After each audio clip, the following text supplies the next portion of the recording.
3 महिने धडाकेबाज कारवाया करून कामाचा मुंढे पॅटर्न राबवणाऱ्या तुकाराम मुंढेंना आता पहिला झटका बसलाय. आणि हा झटका स्वतः मुख्यमंत्री देवेंद्र फडणवीस यांच्या निर्णयामुळे बसला. विशेष म्हणजे मुख्यमंत्री फडणवीसांनी 8 दिवसापूर्वीच अन्न आणि औषध प्रशासन म्हणजेच FDAचे आयुक्त तुकाराम मुंढे यांच्या कामाचं कौतुक केलं होतं, पाठिंबा दर्शवला होता. मग 8 दिवसातच असं काय झालं की मुख्यमंत्र्यांनी तुकाराम मुंढेंचा निर्णय फिरवला? तर त्याचं झालं असं की राज्यातल्या हॉटेल्स, डेअरी आणि दुकानांचे परवाने थेट निलंबित करत मुंढेंनी भेसळखोरांचे दावे दणाणून सोडलेत. गेल्या 20 ऑगस्टलाही मुंढेंनी असाच एक धडकेबाज मोठा निर्णय घेतला. त्याने राज्यात सुट्या खाद्यतेलावर विक्रीवर सरसकट बंदी घालण्याचा हा निर्णय घेतला. पण 6 दिवसातच त्यांचा हा निर्णय मुख्यमंत्र्यांनी फिरवून लावला. यामुळे मुख्यमंत्री मुंढे पॅटर्नला ब्रेक लावल्याचं म्हटलं जातंय. त्यामुळेच या व्हिडिओतनं आपण तुकाराम मुंढेंचा निर्णय मुख्यमंत्र्यांनी नेमका का रोखलाय? दरम्यान तुम्ही जर चॅनलवर नवीन असाल तर आपल्या चॅनलला सबस्क्राईब नक्की करा. सुरुवातीलाच आपण तुकाराम मुंढेंचा तो वादग्रस्त निर्णय काय ते बघू. 25 मे 2026ला FDA आयुक्त पदाची सूत्र हाती घेतल्यापासूनच तुकाराम मुंढेंनी अन्नातल्या भेसळीविरुद्ध धडाकेबाज कारवाया सुरू केल्या. हॉटेल, रेस्टॉरंट धाडी टाकून त्यांचे परवाने तडाफडीत निलंबित करण्याचा हा धडाका त्यांनी लावला. त्यांची धडाकेबाज कामाची पद्धत देशभर मुंढे पॅटर्न म्हणून ओळखली जाऊ लागली. लोकांचे खानपान विषयुक्त करण्याचा या मुंढे पॅटर्नचा स्वतःचा मुख्यमंत्री देवेंद्र फडणवीस यांनी देखील जाहीरपणे कौतुक केले होते. भेसळयुक्त अन्नपदार्थ थेट मानवी जीवाला धोका निर्माण करतात. त्यामुळे अशी कारवाई अनिश्चित काळासाठी म्हणजे कायमस्वरूपी राहायला पाहिजे, असं मुख्यमंत्री यांनी स्पष्ट केलं. त्यातून 20 वर्षात तब्बल 25 बदल्याचा इतिहास असलेल्या तुकाराम मुंढेंच्या या कामाला आणखी बळ मिळाल्याचं चित्र निर्माण झालं. पण याच धडाक्यात FDAनं 20 ऑगस्ट 2026ला सुट्या खाद्यतेलाच्या विक्रीवर सरसकट बंदीचा आदेश दिला. तेल केवळ सीलबंद, टॅम्पर प्रूफ आणि फूड ग्रेड पॅकेजिंगमध्ये विकावं, असं सक्त आदेश देत ते आदेश 21 सप्टेंबरपासूनच लागू करण्याचे देखील निर्देश दिले. बरं, ही बंदी कालज्ञ झाली तर यासाठी FDAनं आरोग्याशी संबंधित गंभीर आक्षेपांची कारणे सांगितली. सुट्या तेलात मोठ्या प्रमाणावर भेसळ केली जाते आणि ही भेसळ शरीरासाठी निव्वळ घातकच नाही तर जीवघेणी असते. सुट्या तेलावर बॅच नंबर किंवा एक्सपायरी डेट नसल्यामुळे मूळ उत्पादक शोध घेणं कठीण जातं. म्हणजे या तेलाचा उत्पादक काय त्याचा शोधच घेतला जाऊ शकत नाही. म्हणजेच भेसळखोरापर्यंत पोहोचण्यात आव्हान निर्माण होतात. तसंच जुन्या डब्यांचा वारंवार वापर केल्याने ते देखील आरोग्यासाठी एखाद्या विषासारखं ठरू शकतं. त्यामुळे ही बंदी आवश्यक असल्याचं FDAनं म्हणणं आहे. पण मुंढेंची जसा हा आदेश सोडला, निर्णय दिला, तसं त्याला विरोध सुरू झाला. आदेश वादात सापडला आणि त्या विरोधातच निर्णय माघारीमधलं खरं पॉलिटिक्स दडलंय. त्यामुळे आता आपण मुंढेंचा हा निर्णय वादात का सापडला ते समजून घेऊ. मुंढेंचा आदेश लोकांच्या हितासाठीच आहे, यात काही दुमत नाही. पण जमिनीवरच वास्तव आणि सर्वसामान्यांचे लोकांचे जगणं मात्र लोकहितापेक्षा पूर्णपणे वेगळं आणि निराळं आहे.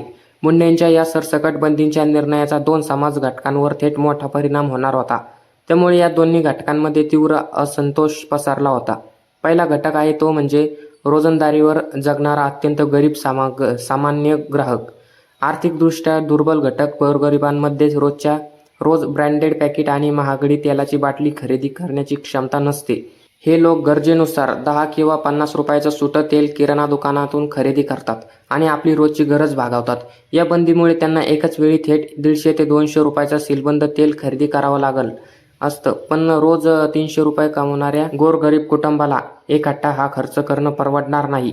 त्यामुळे मुंढेंच्या या सरसकट बंदीचा सगळ्यात मोठा फटका गोरगरीब लोकांना बसत होता. आणि दुसरा फटका बसत होता तो म्हणजे पारंपरिक तेल व्यापारी आणि घाणी चालकांना. तुकाराम मुंढेंच्या या बंदी निर्णयाच्या पार्श्वभूमीवर कोल्हापूरमध्ये पारंपरिक तेल व्यापाराशी संबंधित तेली समाज मेळावा झाला. यात व्यापाऱ्यांनी आपली व्यथा सगळी जी काही आहे ती महसूल मंत्री आणि तेल समाजाचे नेते चंद्रशेखर बावनकुळे यांच्यापुढे मांडली. त्यात जे व्यापारी शुद्ध तेलाचा व्याप करतात त्यांच्या धंद्यावर कुऱ्हाड कशाला, असा एक बेसिक मुद्दा उपस्थित करण्यात आला. तसंच नव्या नियमामुळे तेलाचे पॅकेजिंग करणं, त्यावर ब्रँडिंग करणं आणि प्रत्येक घाणातल्या तेलाची चाचणी करणं बंधनकारक करण्यात आले. यावर घाणी चालकांचं म्हणणं आहे की ते म्हणजे 9 प्रकारच्या तेलाची चाचणी करण्यासाठी प्रत्येक प्रकारच्या तेलाला लॅबमध्ये 3 ते 4 हजार रुपये खर्च येतो, जो लहान व्यावसायिकांसाठी करणं परवडणार नाही. या चाचण्यांना ते पॅकेजिंगचा खर्च अत्यंत महागडा असल्यामुळे लहान घाणे चालकांना आपला पिढ्यानपिढ्या चालत असलेला पारंपरिक व्यवसाय बंद पाडण्याची भीती होती. यावरच महसूल मंत्री बावनकुळे यांनी योग्य तो दिलासा देण्याचं त्या व्यापाऱ्यांना आश्वासन या मेळाव्यामध्ये दिलं. तसंच मुख्यमंत्र्यांकडे हा मुद्दा मांडणार असल्याचं देखील त्यांनी सांगितलं. हा निर्णय रद्द करण्याच्या दिशेने दुसरीकडे हालचालींना वेग आला आणि मुख्यमंत्री फडणवीसांनीच त्यांची दखल घेत मुंडेंना निर्णय जागेवर फिरवला. त्याचवेळी त्यांनी नवे निर्देश देखील दिले. मग फडणवीसांनी मुंडेंना काय आदेश दिले? रस्त्यावरच जनक्रोश आणि पारंपरिक व्यापाऱ्यांच्या यांची नाराजी सरकारपुढे पोहोचवली. 24 ऑगस्टला राज्य मित्रमंडळांची बैठक झाली. या बैठकीत अनेक मंत्र्यांनी या सरसकट बंदींना कडाकडून विरोध केला. मंत्र्यांचं म्हणणं होतं की अन्न भेसळ रोखण्याची मोहीम जी आहे ती सरकारची अन्न प्रशासन खात्यांशी ती योग्य आहे. सरसकट बंदीमुळे हातावर पोट असणारे मजूर आणि ग्रामीण भागातले गोरगरीब संकटात येणार, कारण ब्रँडेड कंपन्याचे छोटे पॅकेट बाजारामध्ये सहजासहजी मिळत नाहीत किंवा ते उपलब्धच नाहीत. हे सगळे ऐकून घेतल्यावर फडणवीसांनी मित्रमंडळांच्या बैठकीतच मुंडेंचा निर्णय ताळतळीने फिरवण्याचा आदेश दिला आणि स्पष्ट केलं की अन्न सुरक्षा आणि गुणवत्ता राखणं आवश्यक असलं तरी सामान्य जनतेची सोय आणि पारंपरिक व्यवसाय सांभाळणं देखील तितकंच महत्त्वाचं आहे. आपल्याला लोकांच्या आरोग्याची सुरक्षा करायचीच आहे, पण त्याच वेळी गरिबांचे अर्थकारण आणि पारंपरिक व्यवसाय उद्ध्वस्त देखील करायचा नाही. यासाठी आपला एक सुवर्ण माध्यम म्हणजेच मध्यम मार्ग शोधावा लागेल. हे सगळे ऐकून घेतल्यानंतर मुख्यमंत्र्यांनी सुटा तेलाच्या सरसकट बंदीच्या निर्णयाला तातडीने स्थगिती दिली आणि FDA प्रशासनाला या सगळ्या प्रकरणावर एक नवीन प्रमाणित कार्यपद्धती म्हणजेच SOP तयार करण्याचे निर्देश देखील दिले. म्हणजेच गरिबांची आणि लहान व्यापाऱ्यांची गैरसोय टाळेल असा मध्यम मार्ग काढण्याचे आदेश मुख्यमंत्र्यांनी तुकाराम मुंडे यांना दिलेत. पण या निर्णय फिरवण्यामुळे हा मुंडेंच्या नव्या बदलीचा 26वा बदलीचा पहिला टप्पा असल्याची चर्चा सुरू झाली आहे. पण खरंच तुकाराम मुंडेंची पुन्हा बदली होईल का? इथे आपल्या एक गोष्ट समजून घ्यावी लागणार आहे. तुकाराम मुंडे हे आपल्या निर्णयावर नेहमी ठाम असतात. सुट्या तेलावरच्या बंदीचा निर्णय घेतानाही त्यांनी ठामपणे त्यांचं समर्थन केलं होतं. आरोग्याशी आणि अन्न सुरक्षेची कोणतीही तडजोड करणं अयोग्य आहे असं सांगत त्यांनी कायदेशीर अंमलबजावणीची भूमिका माध्यमांसमोर स्पष्ट केली होती.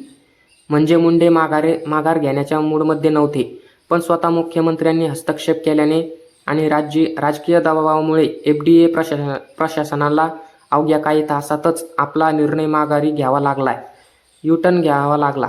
FDAनं आपला जुना आक्रमक पवित्रा बदललाय आणि अधिकृतपणे स्पष्ट केलंय की शासन स्तरावर सखोल चर्चा करून नवीन SOP निश्चित केली जाईल. त्यानंतरच अंतिम निर्णय घेतला जाईल. आयुक्त तुकाराम मुंडे यांना प्रकरण स्पष्टपणे माघारी घ्यावा लागेल.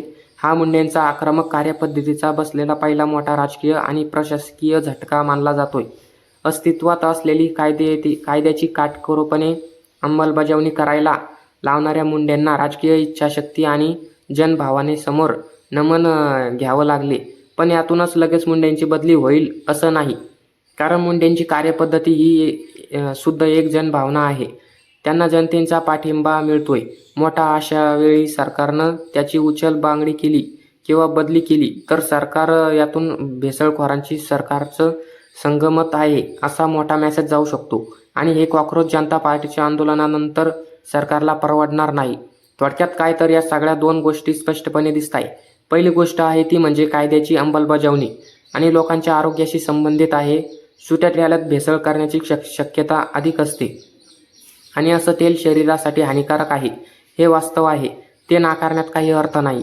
त्यामुळे कायद्याची अंमलबजावणी आवश्यक आहेच. पण दुसरी गोष्ट व्यावहारिक आणि मानवीय गरिबांचं जगणं आणि लहान व्यापाऱ्यांचं अस्तित्व धोक्यात आणून कायद्याची अंमलबजावणी करणं हे अर्थव्यवहार आहे. कायदा माणसाचं जगणं सुकर करण्यासाठी, पण त्यातूनच जगणं दुकर होणार असेल किंवा अधिक अडचणी होणार असेल तर त्या कायद्याचा फेरविचार करणं गरजेचं आहे. हेच यातून स्पष्ट होतं. अधोरेखित होतं. काही वेळा कायदा चुकीचा आणि जनतेच्या हिताचा किंवा जनतेच्या विरोधात जाणारा देखील असू शकतो. मग उगाच कायदा आहे म्हणून मी त्याची अंमलबजावणी करतोय असं सांगून चालणार नाही. आणि इथेच तुकाराम मुंडेंची गल्लत झाली आहे. आता नवीन SOP सुट्या तेलातली जी भेसळ ती रोखण्यासाठी यशस्वी ठरेल का आणि त्याच वेळी गरिबांनी परवडणारं ते तेल उपलब्ध करून देईल का हे बघणं महत्त्वाचं ठरणार आहे. तुम्हाला काय वाटतं कमेंट करून नक्की सांगा. आणि असेच माहितीपूर्ण व्हिडिओ बघण्यासाठी आपल्या महाराष्ट्राची बातमी या यूट्यूब चॅनलला सबस्क्राईब नक्की करा. धन्यवाद.